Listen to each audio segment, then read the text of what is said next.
তো বিশ্বনবী সাল্লাল্লাহু আলাইহি ওয়াসাল্লাম মক্কাতে কিংবা মদিনাতে খুব পিসফুলি এক্সিস্ট করেছেন, যে কোনো ধর্মের সাথে মিলেমিশে চলেছেন। তার প্রমাণ আমরা যদি রাসূল সাল্লাল্লাহু আলাইহি ওয়াসাল্লামের বায়োগ্রাফির দিকে তাকাই তাহলে দেখব তিনি মুশরিকদের সাথে পিস ট্রিটি করেছেন, শান্তি চুক্তি, পিস ট্রিটি, পিস এগ্রিমেন্ট। আপনারা হুদাইবিয়ার সন্ধির নাম শুনেছেন? আমার লালমনিরহাটের কলিজার টুকরা ভাইয়েরা, হুদাইবিয়ার সন্ধির নাম আপনারা শোনেন নাই? ষষ্ঠ হিজরিতে বিষ্ণু ঈসা ইসলাম মুশরিকদের সাথে এই ট্রিটি করেছেন, চুক্তি। কাদের সাথে? মুশরিকদের সাথে। আমরা তো মুসলমান বসতে পারি না, আমরা দুই মুসলিম ভাই একসাথে বসে চা খেতে পারি না, গল্প করতে পারি না। বিষ্ণু ঈসা ইসলাম মুশরিকদের সাথে ট্রিটি করেছেন, হুদাইবিয়ার সন্ধি। এই সন্ধির আগে মক্কা থেকে কেউ মদিনায় যেতে পারে না, মদিনা থেকে কেউ মক্কায় যেতে পারে না, কিন্তু এই সন্ধির পরে ট্রাফিক স্বাভাবিক হয়ে গেল। মক্কার লোকেরা মদিনায় আসতে পারে, মদিনার লোকেরা মক্কায় আসতে পারে। এটাকে বলে সুলহে হুদাইবিয়া, the peace agreement of Hudaibiya, শান্তি চুক্তি। আমরা পৃথিবীতে এখন অনেক শান্তি চুক্তির নাম শুনি, এগুলো সব the piece treaty of Hudaibiya থেকে কপি করা। আল্লাহু আকবার। তাহলে বিশ্বনবী সাল্লাল্লাহু আলাইহি সাল্লাম তিনি যে শান্তিপূর্ণ সহাবস্থানে বিশ্বাসী ছিলেন, মুসলমানেরা যে অন্য ধর্মের প্রতি সহনশীল, তার প্রমাণ হচ্ছে এই পিস ট্রিটি। শুধু তাই নয়, মক্কার পার্ট গেল, পিস এগ্রিমেন্ট করলেন, শান্তি চুক্তি। বিষ্ণু ঈসা ইসলাম মদিনায় যে কি করলেন? মদিনায় যে বিষ্ণু ঈসা ইসলাম মদিনা চার্টার করলেন, মদিনা সনদ, সাহিফাতুল মদিনা, এটার বলে মদিনা চার্টার। যে ওয়েস্টে, ইউরোপে, আমেরিকাতে তারা অনেক চার্টার করে, এই সব চার্টার মদিনা চার্টার থেকে কপি করা। আওয়াজ করে পড়েন সুবহানাল্লাহ। বিষ্ণু ঈসা ইসলাম মদিনায় গেলেন, মদিনাতে মুসলিম, মুশরিক, ইয়াহুদি, এই তিন ধর্মের লোক মিলে সব স্টেক হোল্ডার যারা আছে সবাইকে নিয়ে বিষ্ণু ঈসা ইসলাম মদিনা চার্টার করলেন, মদিনা সনদ। পড়েন সুবহানাল্লাহ। শুধু তাই নয়, মক্কাতে বিশ্বনবী পিস এগ্রিমেন্ট করলেন, শান্তি চুক্তি মুশরিকদের সাথে। মদিনাতে যে বিশ্বনবী মদিনা চার্টার করলেন, মদিনা সনদ করলেন ইহুদিদের সাথে। আবার মদিনাতে বিশ্বনবী ইহুদিদের সাথে পিস ডায়ালগ করলেন, ইন্টারফেথ ডায়ালগ করলেন, আন্তধর্মীয় সংলাপ করলেন। যেই সংলাপের মূল ভিত্তি ছিল তাওহীদ। মূল ভিত্তি ছিল কি? তাওহীদ। বিশ্বনবী ইহুদিদেরকে ডাকলেন, আহ্বান করলেন, কুল ইয়া আহলাল কিতাবি তাআলাউ ইলা কালিমাতিন সাওয়াইন বাইনানা ওয়া বাইনাকুম আল্লা না'বুদা ইল্লাল্লাহ ওয়া লা নুশরিকা বিহি শাইআন ওয়া লা ইয়াত্তাখিযা বা'দুনা বা'দান আরবাবাম মিন দুনিল্লাহ فإن تولوا فقولوا اشهدوا بأننا مسلمون। সুবহানাল্লাহ পড়েন। বিশ্বনবী মদিনার ইহুদিদের ডেকে বললেন, ও ইহুদিরা, শোনো শোনো, আসো এমন একটা আদর্শের প্রশ্নে আমরা একত্রিত হই, যে আদর্শের প্রচার তোমাদের নবীরাও করেছে, আমিও করি, যে আদর্শের কথা তোমাদের পবিত্র ধর্মগ্রন্থগুলোতে আছে, আমার কোরআনেও আছে। সেটা হলো তাওহীদ। আমরা এক আল্লাহ ছাড়া কারো ইবাদত করব না, আল্লাহর সাথে কাউরে শরীক করব না, আল্লাহ ছাড়া কাউরে রব মানব না। পড়েন সুবহানাল্লাহ। তাহলে আমার প্রিয় লালমনিরহাটের ভাইরা, মদিনাতে যে তিনি মদিনা চার্টার করলেন, মদিনা সনদ, পিস ডায়ালগ করলেন, শান্তির সংলাপ, ইন্টারফেথ ডায়ালগ করলেন, আন্তধর্মীয় সংলাপ, যার ভিত্তি ছিল তাওহীদ। সুবহানাল্লাহ পড়েন। তাহলে অন্য ধর্মের প্রতি সব সময় ইসলাম সহনশীল, টলারেন্স। যদি আপনি দেখতে চান ইসলামের নবী বিশ্ব নবীর দিকে তাকান, ঠিক কিনা বলেন? আমরা তো সংখ্যালঘুদের রাইটস প্রোটেক্ট করার জন্য কত আইন বানাই, কত বৈঠক করি, কত সংবাদ সম্মেলন করি। বিষ্ণু সাল্লাল্লাহু আলাইহি ওয়াসাল্লাম সংখ্যালঘুদের রাইটসের ব্যাপারে, অধিকারের ব্যাপারে যে কথা বলেছেন, শুনলে আপনি অবাক হয়ে যাবেন। বিশ্বনবী বলেন, আলা মান যালামা মুআহাদান আও ইনতাকাসাহু আও কাল্লাফাহু ফাওকা তাআতিহি আও কাল্লাফাহু ফাওকা তাকাতিহি আও আখাযা মিনহু শাইআন বিগাইরি তিবি নাফসিন ওয়া আনা হাজিজুহু ইয়াউমাল কিয়ামা। খবরদার, জেনে রেখো, কেউ যদি কোনো সংখ্যালঘুর উপরে অত্যাচার করে, কোনো সংখ্যালঘুর প্রাপ্য থেকে যদি কেউ কাউকে ঠকায়, সংখ্যালঘুর উপর যদি কেউ কষ্ট দেয়, কোনো সংখ্যালঘুর সম্পদ যদি কেউ জোর করে কেড়ে নেয়, আমি কিয়ামতের দিন বিশ্বনবী ওই সংখ্যালঘুর পক্ষে আর ওই মুসলমানদের বিপক্ষে বাদী হয়ে দাঁড়াবো। সুবহানাল্লাহ বলতে পারলেন না? আল্লাহু আকবার। আপনি নামাজি, আপনি মুসল্লি, আপনি হাজী সাহেব, তাহাজ্জুদ পড়তে পড়তে কপালে দাগ ফেলে দিছেন, আপনার প্রতিবেশী হিন্দু, ভাবছেন আমার তো পাওয়ার আছে, ওর জমিটা দখল করি। বিশ্বনবী বলেন কিয়ামতের দিন ওই হিন্দুর পক্ষে তোর বিরুদ্ধে আমি বাদী হয়ে দাঁড়াবো। পৃথিবীর কোন ধর্মে এরকম স্টেটমেন্ট পাবেন? পাবেন? আপনি ভাবছেন আপনি নামাজ পড়লে, হাজী সাহেব কপালে দাগ ফেলায় দিলে আপনি সেলসেলায় জান্নাতে চলে যাবেন না? খবরদার। বিশ্বনবী বলেন কোন সংখ্যালঘুর উপর যদি কেউ আক্রমণ করে, তার প্রাপ্য তাকে না দিয়ে যদি তাকে ঠকায়, তার উপর জুলুম করে, তার সম্পদ যদি কেড়ে নেয়, আমি নবী, তুমি মুসলিম হইতে পারো, মুসল্লি হইতে পারো, তার পক্ষে তোমার বিপক্ষে আল্লাহর দরবারে বাদী হয়ে দাঁড়াবো। আচ্ছা লালমনিরহাটের ভাইরা, কথা বুঝতে পারলে আওয়াজ করে উত্তর দেন। বিশ্বনবী যদি কারো বিপক্ষে দাঁড়ায় কিয়ামতের দিন, আই রিপিট, আমি আবারও বলছি, বিশ্বনবী যদি কিয়ামতের দিন কারো বিপক্ষে দাঁড়ায়, ও তো সেলসেলায়া জান্নাতি, তাই না? জান্নাতি না? যে নবীর সুপারিশ ছাড়া জান্নাতের গেটও দেখা যাবে না, ওই নবী যদি বলে তোর বিপক্ষে আমি বাদী হয়ে দাঁড়াবো, ওই জান্নাতে আর ঢোকার কোনো সুযোগ আমাদের থাকবে?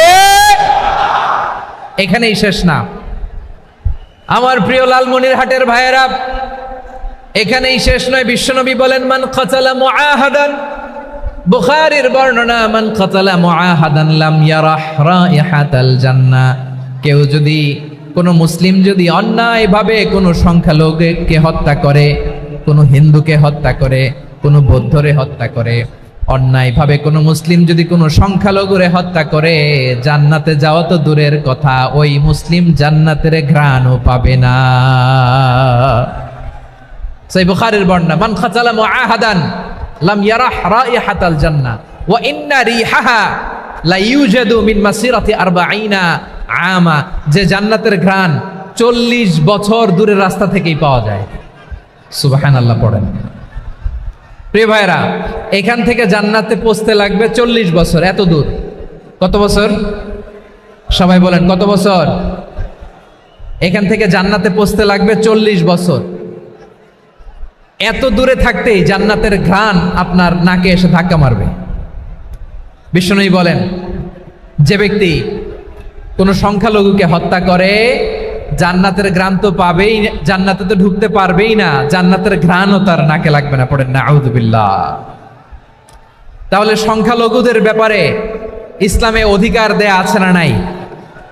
লালমনিরহাটের ভাইয়ের আওয়াজ করে বলেন, আমার সংখ্যালঘু হিন্দু ভাইদের রাইটস, অধিকার আমাদের ইসলামে প্রোটেক্টেড আছে না নাই? এখানেই শেষ না। বিষ্ণু ইসলাম আপনার অমুসলিম প্রতিবেশীর সাথে ভালো আচরণ করতে বলেছে। আমাদের হয় না, এটা মুসলিম পাড়া, ওটা বৌদ্ধ পাড়া, হয় না?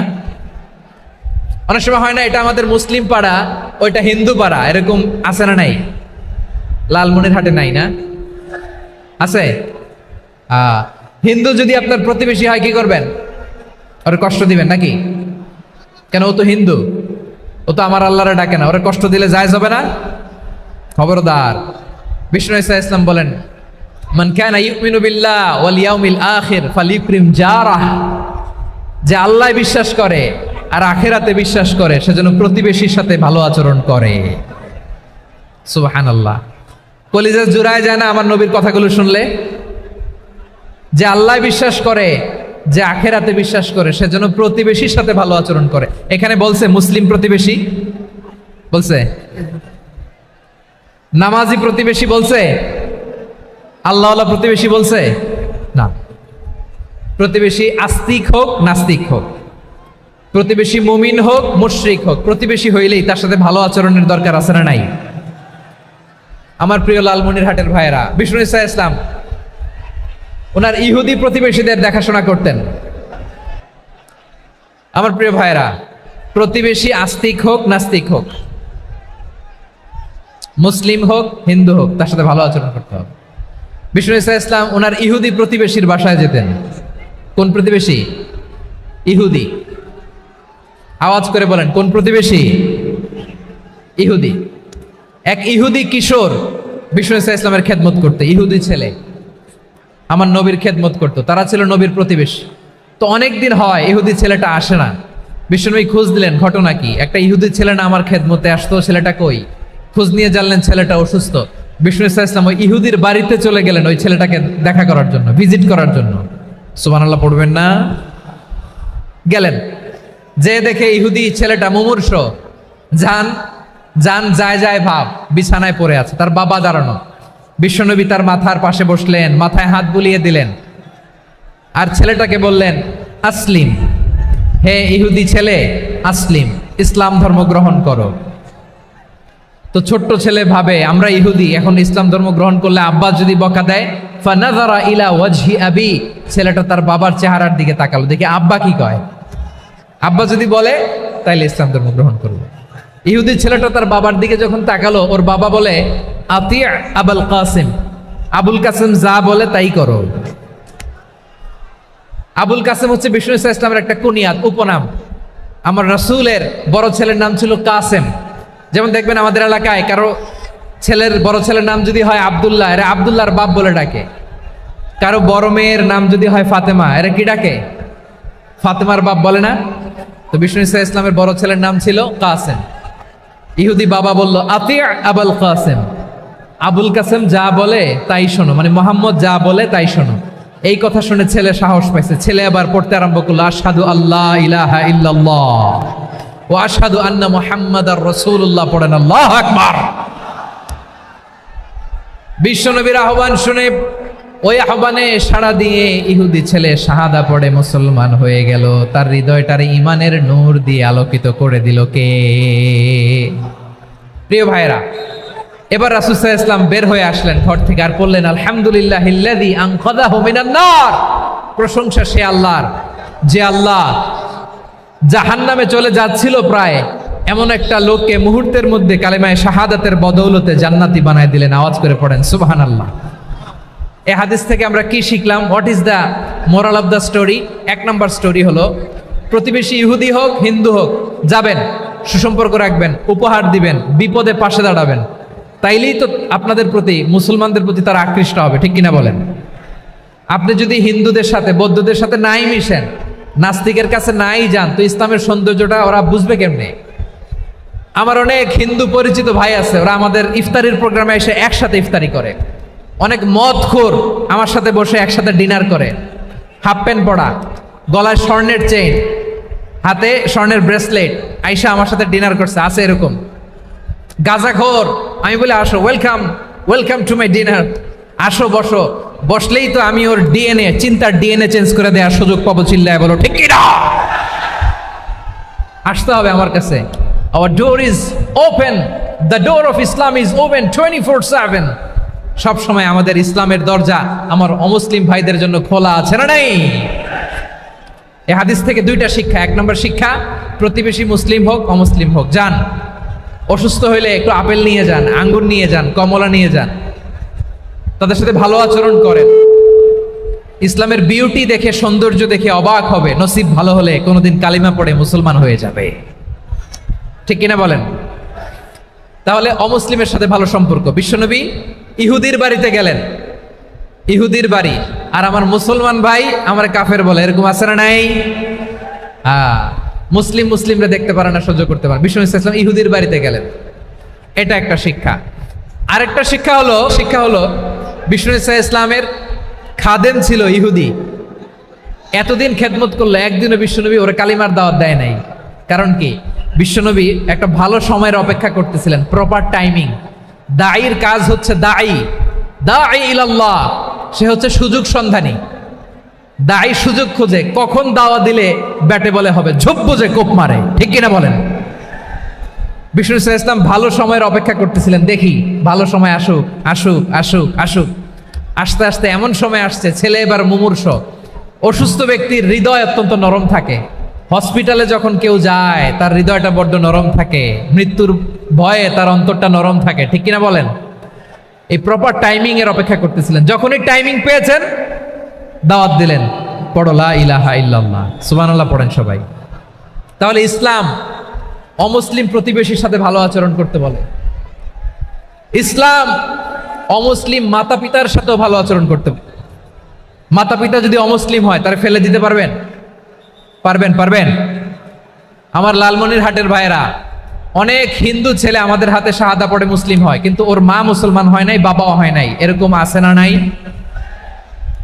তো ও হয়েছে মুসলিম, মা বাপ হিন্দু, এখন মা বাপ কি বাদ? হ্যাঁ, মা বাপ বাদ দেয়া যাবে? যেই মা আপনারে 9 মাস 8 মাস পেটে ধারণ করলো, আপনার মায়ের নার ছেঁড়া ধন, আপনি ওই মারে বাদ দিতে পারবেন? যে মায়ের বুকের তাজা দুধ খেয়ে আপনি আজকে বাড়ন্ত তাজা তরতাজা, ওই মারে বাদ দেয়া যাবে? মায়ের এক ধারে দুধের দাম, কাটিয়া গায়ের চাম, পাপোশ বানাইলে ঋণের শোধ হবে না, এমন দরদি ভাবে কেউ হবে না আমার মাহা গো। মায়ের এক ধারে দুধের দাম, কাটিয়া গায়ের চাম, পাপোশ বানাইলে ঋণের শোধ হবে না, এমন দরদি ভাবে কেউ হবে না আমার মাহা গো, ঠিক কিনা? মাকে তো বাদ দেয়া যায় না। وَقَضَى رَبُّكَ أَلَّا تَعْبُدُوا إِلَّا إِيَّاهُ وَبِالْوَالِدَيْنِ إِحْسَانًا। আল্লাহ বলে অবধারিত দুইটা ভার্ডিক্ট তোমাদের জন্য, এক আল্লাহর ইবাদত করবা আর মা বাবার প্রতি ইহসান করবা। আদেশটা কার? মা বাবার প্রতি ইহসান করতে হবে। আমার মা হিন্দু হোক ভালো আচরণ করতে হবে, বৌদ্ধ হোক ভালো আচরণ করতে হবে। আমার যে সমস্ত হিন্দু ভাইয়েরা মুসলিম হয়েছ, তোমাদের মা বাবা এখনো মুসলমান হয় নাই, তাদের সাথে ভালো আচরণ করতে হবে। আপনাদের খেদমত নিজে করতে হবে অথবা খেদমতের ব্যবস্থা করাই দিতে হবে। মান্থলি যে খরচ লাগে এটা দিতে হবে। আরে তুমি এখন মুসলিম, তোমার মা বাবা হিন্দু, এখনই তো সুযোগ ইসলামের সৌন্দর্য দেখানো। এখন মা বাবা যদি দেখে আরে এটা হিন্দু থাকতে তো বদমাইশ ছিল, বেয়াদব ছিল, কি এমন ধর্ম সে গ্রহণ করলো যেটা গ্রহণের সাথে সাথে সে পাল্টে গেল? কি এমন ধর্ম সে গ্রহণ করেছে যেটা তার জীবনকে আলোকিত করে দিয়েছে? নসিব ভালো হইলে তারাও কালিমা পড়ে মুসলমান হয়ে যাবে। বিষ্ণু ইসলামের স্ত্রীর নাম ছিল আয়েশা রাদিয়াল্লাহু তাআলা আনহা, আবু বকর রাদিয়াল্লাহু তাআলা আনহুর মেয়ে। আবু বকর রাদিয়াল্লাহু তাআলা আনহুর আরেক মেয়ের নাম হচ্ছে আসমা। কি নাম? দুজনই আবু বকর রাদিয়াল্লাহু তাআলা আনহুর মেয়ে, আসমা আর আয়েশা। নাম দুইটা কেমন লাগে? আসমা নামটা কেমন লাগে? আয়েশা নামটা কেমন লাগে? সবার ভালো লাগে নাই? নাম দুটো আপনাদের ভালো লাগে? লালমনিরহাটে অনাগত যদি কন্যা সন্তান হয়, যদি মনে চায় আসমা রেখে দিতে পারবেন, যদি মনে চায় আয়েশা রেখে দিয়েন। দেশে বিদেশে এয়ারপোর্টে রাস্তাঘাটে শুধু বলে হুজুর একটা নাম দেন, আমার ছেলের একটা নাম দেন, মেয়ের একটা নাম দেন। তো আমার মনে আছে যশোরের আদ্দিনের মাহফিলে আমি একটা দুইটা নাম দিয়েছিলাম। আজকে লালমনিরহাটের এই প্রোগ্রামে কন্যা সন্তান যদি হয় দুটা নাম দিলাম, আসমা কিংবা আয়েশা। ইনশাআল্লাহ পড়েন। দুজন বোন, এক মায়ের না, বাবা এক মা দুইজন। আয়েশা রাদিয়াল্লাহু তাআলা আনহার মায়ের নাম উম্মে রুমান, আর আসমা রাদিয়াল্লাহু তাআলা আনহার মায়ের নাম কুতাইলা বিনতে আব্দুল উজ্জা। আবু বকর রাদিয়াল্লাহু তাআলা আনহু 4টা বিয়ে করেছিলেন। তো একই ঘটনা ঘটেছে এই ফ্যামিলিতে। আসমা ইসলাম ধর্ম গ্রহণ করে মুসলিমা, কিন্তু তার মা কুতাইলা মুশরিকা। আই রিপিট, বোঝার জন্য আমি আবারও বলি, আসমা রাদিয়াল্লাহু তাআলা আনহা মুসলিমা, আর আসমার মা কুতাইলা, আওয়াজ করে বুঝে থাকলে বলেন, আসমার মা মুশরিকা। তার মানে মেয়ে মুসলিম, মা অমুসলিম। ভেজাল আছে না নাই? কিন্তু কুতাইলা আর ধৈর্য ধারণ করতে পারে না। নার ছেঁড়া ধন, কলিজার টুকরা ধন, কলিজার টুকরা সন্তান। আসমারে দেখতে বড্ড মন চায়, সাইয়েদনা আসমা রাদিয়াল্লাহু তাআলা আনহা মক্কা থেকে হিজরত করে মদিনায় চলে গেলেন। হুদাইবিয়ার পর যখন মক্কা মদিনার ট্রাফিক স্বাভাবিক হলো, মক্কার লোক মদিনায় যায়, মদিনার লোক মক্কায় আসে। কোচাইলা কলিজার টুকরা সন্তান আসমারে দেখার জন্য কিছু উপহার নিয়ে বিশাল মরুপথ পাড়ি দিয়ে মক্কা থেকে মদিনায় যায়। সুবহানাল্লাহ বলেন। এখন মা আসছে মেয়ের সাথে দেখা করতে, মেয়ে তো আর দেখা দেয় না। মেয়ে ভাবছে আমার মা তো মুশরিকা, অপবিত্রা, তার সাথে কি দেখা দেয়া যাবে? বিশ্বনবীর দরবারে চলে গেলেন। সুবহানাল্লাহ বলেন। কি সৌভাগ্যবান ছিল তারা, মাসলা জানার দরকার হলেই নবীর দরবারে চলে যেত। ঘরে বউয়ের সাথে ঝগড়া হলে নবীর দরবারে চলে যেত। অনেক সাহাবী বলে আমার পেটে ক্ষুধা লাগলো আমি নবীর কাছে চলে যেতাম, কারণ নবীর চেহারার দিকে তাকালেই আমার পেটের ক্ষুধা মিটে যেত। সাইয়েদনা আসমা রাদিয়াল্লাহু তাআলা আনহা বিশ্বনবীর কাছে চলে গেলেন, যে বললেন ইয়া রাসূলুল্লাহ ইয়া হাবিবাল্লাহ ইন্না উম্মি কাদিমাতুন ইলাইয়া ওয়া হিয়া রাগিবা। আমার মা মক্কা থেকে অনেক দূর মরুর পথ পাড়ি দিয়ে উপহার সামগ্রী নিয়ে মদিনায় আমার সাথে দেখা করতে এসেছে গো নবী। আমার জানতে বড্ড ইচ্ছে হয় আমি আমার মুশরিকা মাখা করতে পারবো কিনা। আফা আসিলুহা, আগে যেমনি আমি আমার মায়ের সাথে ভালো আচরণ করতাম, যেমনি আমি আমার মায়ের সাথে সদাচরণ করতাম গো নবী, এখন আমি মুসলিমা মা মুশরিকা, এখনো কি আগের মতো সদাচরণ করতে পারবো নাকি? বিশ্বনবী বললেন নাম সিলিহা, হ্যাঁ রে আসমা, অবশ্যই অবশ্যই, আগে ঠিক যেমন তুমি তোমার মায়ের সাথে ভালো আচরণ করতে এখনো তেমনি আগের মতো ভালো আচরণ করবা। আওয়াজ করে পড়েন সুবহানাল্লাহ। কি ইসলাম আমরা পেয়েছি, কত ব্রড মাইন্ডেড আমাদের ইসলাম, কত ওপেন মাইন্ডেড ইসলাম, কত ওপেন আপ করতে পারে, চিন্তা করতে পারেন। বিষ্ণু বললেন হ্যাঁ অবশ্যই, নাম সুলিহা, আগে যেমনি ভালো আচরণ করছো আসমা এখন ওইরকমই করো, পারলে আরো বাড়ায় করো। সুবহানাল্লাহ বলেন। তাহলে আমার যে হিন্দু ভাইয়েরা হিন্দু বোনেরা ইমানের বদৌলতে দৌলতে আপনি ধন্য হয়েছেন, আপনার আম্মা আব্বা এখনো মুসলমান হয় নাই, তাদের জন্য দোয়া করেন, তাদের জন্য দোয়া করেন, আল্লাহ যেন তাদেরকেও ইমানের দৌলত দান করে। আমরা সবাই পড়ি আমিন, আরো জোরে পড়েন আমিন। এখন বলেন ইসলাম কি ন্যারো মাইন্ডেড রিলিজিয়ান না ব্রড মাইন্ডেড? লালমনিরহাটের যুবক ভাইরা আওয়াজ করো, ইসলাম কি ন্যারো মাইন্ডেড না ব্রড মাইন্ডেড? কতটা ব্রড মাইন্ডেড দেখেন। বিশ্বনবী সাল্লাল্লাহু আলাইহি সাল্লাম অমুসলিমরা যদি নবীকে উপহার দিত ওই উপহারও বিশ্বনবী গ্রহণ করতেন। সুবহানাল্লাহ পড়েন। আপনার অমুসলিম বন্ধু যদি উপহার দেয় সেটাও আপনি নিতে পারবেন, যেটা নেওয়া জায়েজ। কিন্তু আপনার বন্ধু যদি আপনার মদের বোতল দেয় নিতে পারবেন? হ্যাঁ, মদের বোতল দিলে পারবেন না। আপনার বন্ধু যদি আপনার পর্ক দেয়, পর্ক শুকরের গোশত মিশ্রিত কোনো খাবার, ওটা নিতে পারবেন না। হালাল যে কোনো জিনিস নিতে পারবেন। বিশ্বনবী সাল্লাল্লাহু আলাইহি ওয়াসাল্লাম অমুসলিমদের দেয়া হাদিয়া গ্রহণ করতেন। কেমন নবী ছিলেন, আমার নবীরে চিনে নেন, আমার নবীর অ্যাটিটিউড জেনে নেন। বিশ্বনবী সাল্লাল্লাহু আলাইহি ওয়াসাল্লাম যখন কোনো জনপদে যেতেন 3টা অপশন নিয়ে যেতেন। প্রিয় ভাইয়ের আওয়াজ করে বলতে হবে, কোনো জনপদে গেলে আমার নবীর অপশন থাকতো কয়টা? আমার মতো 3 আঙ্গুল উঁচু করে দেখান আর বলুন আমার নবী কোন জনপদে গেলে কয়টা অপশন নিয়ে যেতেন? 1 নাম্বার অপশন আসলিম তাসলাম। নতুন এলাকায় গেলে বলতেন আসলিম তাসলাম, ইসলাম ধর্ম গ্রহণ করো, শান্তিতে থাকবা, আমার ভাই হয়ে যাবো, আমরা ভাই ভাই, ইসলাম মানো, আমরা ভাই ভাই। অপশন নাম্বার কত? 1। যদি বলে না ইসলাম মানবো না, ওকে, অপশন নাম্বার 2, মুসলিম হওয়ার দরকার নাই, লা ইকরাহা ফিদ্দিন, ইসলামে কোনো বাড়াবাড়ি নাই। খ্রিস্টান আছো থাকো, বৌদ্ধ আছো থাকো, ইহুদি থাকতে চাও থাকো, কিন্তু আমরা যেহেতু রিজিওনাল সুপার পাওয়ার, আমাদের আন্ডারে থাকো, ট্যাক্স দিয়া থাকো, এটার বলে জিজিয়া।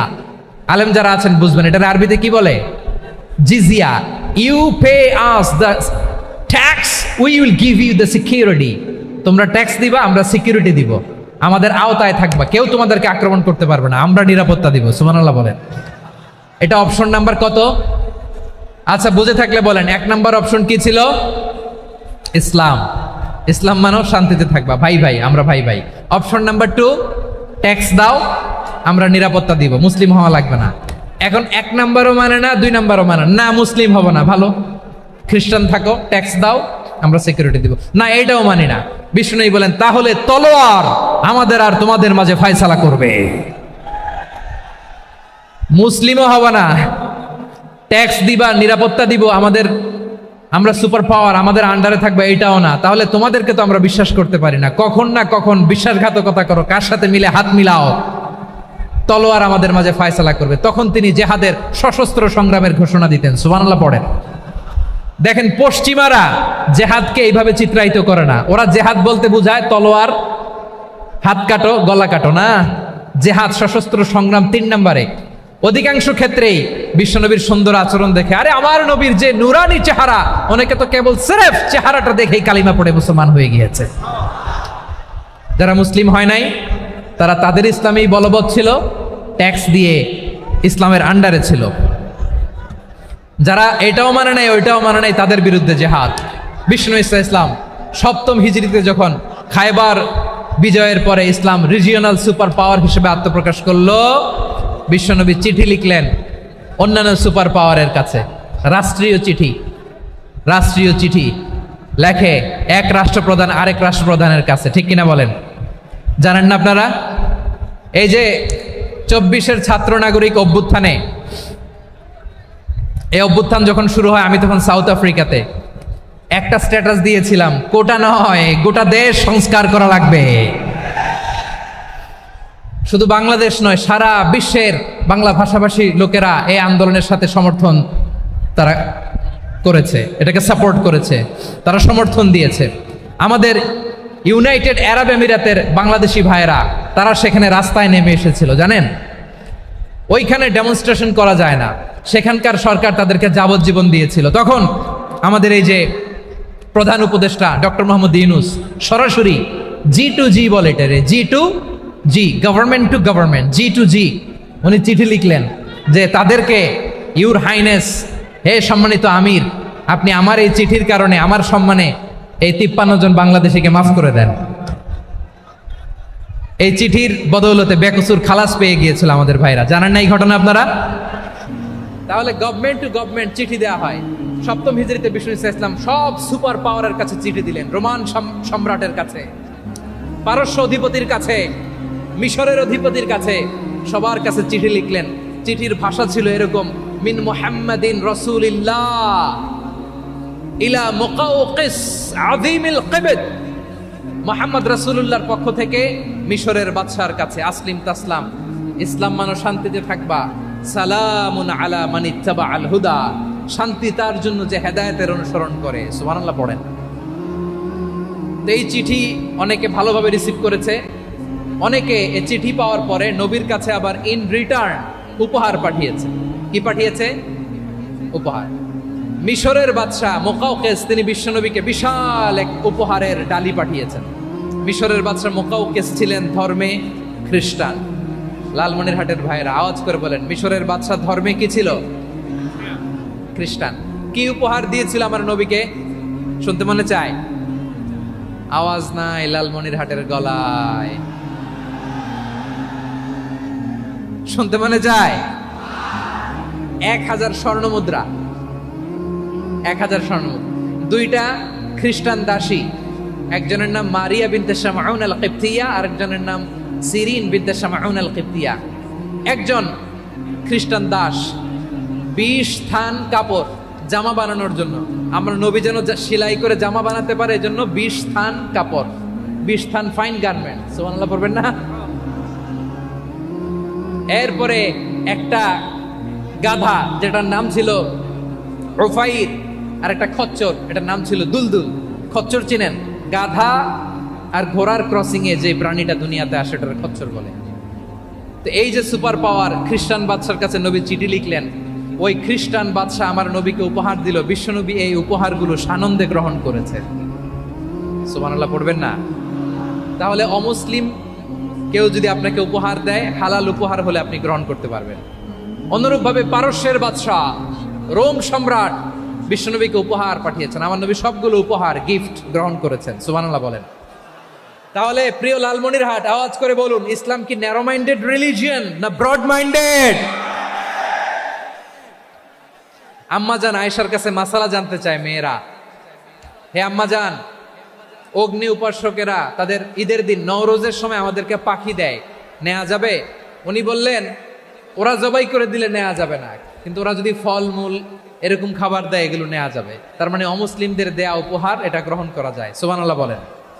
শুধু তাই নয়, বিষ্ণু ঈসা ইসলাম অমুসলিমদের সাথে আর্থিক লেনদেনও করেছেন, ফিনান্সিয়াল ডিলিং করেছেন। অমুসলিমদের সাথে প্রয়োজনে আপনি ফিনান্সিয়াল ডিলিং করতে পারবেন। আমরা প্রায় দেখি বাজারের মিষ্টির দোকানগুলো আমার হিন্দু ভাইদের, তারপরে যে বারবার সব চুল কাটে যে নাপিত, অধিকাংশ নাপিতের দোকানে কারা? আমার হিন্দু ভাইরা। তা আপনি চুল কাটতে পারবেন কিনা বলেন? পারবেন। তার দোকান থেকে দই মিষ্টি কিনতে পারবেন কিনা? হ্যাঁ, আমার মুসলিম ভাইয়ের দোকান থাকলে ওইটার আমি বেশি প্রায়োরিটি দিব, ঠিক কিনা? কিন্তু যদি তাদের সার্ভিস নিতে চান, প্রোডাক্ট নিতে চান, পারবেন। তার দলিল সহিহ বুখারী, আম্মা জান আয়েশা রাদিয়াল্লাহু তাআলা আনহা বলেন, ইশতারা রাসূলুল্লাহ সাল্লাল্লাহু আলাইহি ওয়াসাল্লাম মিন ইয়াহুদিন তুআমান ওয়া রাহানাহু দিরআহু মিন হাদিদ। রাসূল সাল্লাল্লাহু আলাইহি ওয়াসাল্লাম এক ইহুদির কাছ থেকে, কার কাছ থেকে? সবাই বলে নাই, কার কাছ থেকে? আমার নবী, পেয়ারা নবী এক ইহুদির কাছ থেকে জব কিনেছিল, জব, বার্লি, যেটা দিয়ে রুটি বানায়। ওই জবের দাম দেওয়া টাকা পয়সা নবীর কাছে ছিল না, ফলে নবী ওনার একটা পোশাককে মর্গেজ রেখেছিলেন, মর্গেজ, বন্ধক, যে এখন এটার দাম দিতে পারবো না, কয়েক কেজি বার্লি নিয়ে যাই আর বন্ধক হিসেবে আমার জামাটা রেখে গেলাম, যেই দিন দাম দিব ওই দিন জামাটা ছুটাই নিয়ে যাব। সুবহানাল্লাহ পড়বেন না? বাকিতে নিছিলেন, বাকিতে। দিরআহু মিন হাদিদ, লোহার তৈরি বর্ম, মানে যুদ্ধের পোশাক, লোহা দিয়ে বানানো। বিষ্ণুনবী বললেন, কয়েক কেজি জব দাও, টাকাটা পরে দিব, এখন টাকা নাই, বন্ধক হিসেবে, মর্গেজ হিসেবে আমার জামা রেখে গেলাম, যখন টাকা দিব জামা ছুটায় নিব। আওয়াজ করে বলতে হবে সুবহানাল্লাহ। এ থেকে বোঝা গেল অমুসলিমদের সাথে ফিনান্সিয়াল ডিলিং করা যায়, অর্থনৈতিক লেনদেন করা যায়, কেনাবেচা করা যায়, প্রোডাক্ট কেনা যায়। এমনকি আমাদের মসজিদে নববীতে বারান্দায় আপনার একটা অটোমেটিক ফ্লাইং আমব্রেলা দেখছেন? সূর্য যখন বাড়ে মসজিদে নববীর বারান্দায় ইয়ার্ডের মধ্যে অটোমেটিক্যালি কিছু আমব্রেলা আছে, সাঁ করে খুলে যায়, আর সূর্যের তাপ লাগে না। আবার সন্ধ্যাবেলায় এই আমব্রেলাগুলো ওরা ক্লোজ করে ফেলে, দেখেন নাই না? দেখছেন? এই মসজিদে নববীকে সর্বোচ্চ উন্নত মানের কনস্ট্রাকশন ইনফ্রাস্ট্রাকচারে ডেভেলপ করার জন্য কর্তৃপক্ষ কিছু অমুসলিম ইঞ্জিনিয়ারের, ডিজাইনারের সহায়তা নিয়েছিল। সুবহানাল্লাহ বলেন। কোন দলিলের ভিত্তিতে? এই দলিলের ভিত্তিতে যে বিষ্ণু ঈসা ইসলাম অমুসলিমদের সাথেও লেনদেন করেছেন। আওয়াজ করে বলতে হবে আল্লাহু আকবার। শুধু তাই নয়, ইন কেস অফ ইমার্জেন্সি, প্রয়োজনে ইসলামের খাতিরে, ইসলামকে সামনের দিকে এগিয়ে নিয়ে যাওয়ার জন্য অমুসলিমদের সাপোর্ট নেওয়া জায়েজ আছে। সুবহানাল্লাহ বলেন। অমুসলিমদের সাপোর্ট নেয়া, তাদের থেকে অর্থ নেয়া, পলিটিক্যাল সাপোর্ট, পলিটিক্যাল অ্যাসাইলাম নেওয়া জায়েজ আছে। আমাদের অনেক বিশ্ববরেণ্য দায়ীরা আমেরিকায় অস্থায়ীভাবে অ্যাসাইলাম নিয়ে থাকে, নিজের দেশে গেলে ফাঁসিতে ঝুলাই দিবে। যুগ যুগ ধরে দায়ীদের উপরে এরকম অত্যাচার আর নির্যাতন আছে না নাই? মিশরের অনেক দায়ীরা পাশ্চাত্যে যেয়ে থাকে, এই যে তারা পলিটিক্যাল অ্যাসাইলাম নিয়ে থাকে, রাজনৈতিক আশ্রয়ে, এটা জায়েজ আছে না? এটা যে জায়েজ আছে তার প্রমাণ স্বয়ং বিশ্বনবী সাল্লাল্লাহু আলাইহি ওয়াসাল্লাম পলিটিক্যাল সাপোর্ট নিয়েছিলেন অমুসলিমদের কাছ থেকে। সুবহানাল্লাহ বলেন। খুব মজাদার একটা ঘটনা, শুনবেন? আপনাদের আগ্রহ দেখে তো মনে হয় না শোনার ইচ্ছা আছে। আছে আছে আমার ভাইরা, বিশ্বনবীর বয়স তখন প্রায় 51 বছর। কত বছর? বিশ্বনবীর সবচেয়ে কাছের মানুষ খাদিজা রাদিয়াল্লাহু তাআলা আনহা ইন্তেকাল করেছেন। বিশ্বনবী বড্ড কষ্ট পেলেন, হৃদয়টা ভেঙে খান খান। যিনি ঘরের ভেতরে বিশ্বনবীকে সান্ত্বনা দিতেন, ভালোবাসা দিতেন, বাইরে গেলে কুরাইশরা বকাঝকা করে, অত্যাচার করে, কিন্তু আম্মাজান খাদিজা রাদিয়াল্লাহু তাআলা আনহা ঘরটারে এমন শান্তির নীড় বানায় রেখেছেন, এই ঘরের ভিতরে ঢুকলে বিশ্বনবীর কলিজাটা ঠান্ডা হয়ে যেত। এজন্য রব্বুল আলামিন বলেন, খাদিজা, ও আমার বান্দি খাদিজা, জান্নাতে এমন স্পেশাল একটা ঘর আমি তোমার জন্য রেডি করে রেখেছি। ওই ঘরের মধ্যে কোনো আওয়াজ নাই, ওই ঘরের মধ্যে কোনো নয়েজ নাই, ওই ঘরে কোনো বিশৃঙ্খলা নাই। কারণ মক্কার জমিনে আমার নবী কুরাইশদের বিশৃঙ্খলা, নয়েজ আর ঝামেলাগুলোকে উপেক্ষা করে যখন তোমার ঘরের ভিতরে ঢুকতো, ঘরটারে তুমি শান্তির নীড়, ঠান্ডা, নীরব নিস্তব্ধ নিঝুম আর শান্তির নীর বানিয়ে রেখেছ। এজন্য জান্নাতে স্পেশাল একটা শান্তির নীর আমি তোমারে উপহার দেব। ওই প্রিয়তমা স্ত্রী খাদিজা ইন্তেকাল করলেন, বিশ্বনবীর হৃদয় ভেঙে খান খান।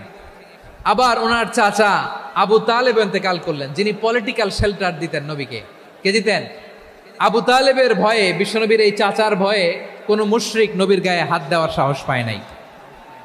এখন স্ত্রীও নাই, চাচাও নাই, নবীকে আশ্রয় দেওয়ার কেউ নাই।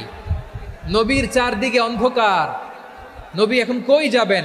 আমার পেয়ারা নবী নতুন স্টেশন খুঁজতেছেন, নতুন দাওয়াতি প্ল্যাটফর্ম খুঁজতেছেন। তিনি যায়েদ বিন হারেসা রাদিয়াল্লাহু তাআলা আনহুকে নিয়ে মক্কার পাশের একটা নেইবরিং সিটি তায়েফে চলে গেলেন।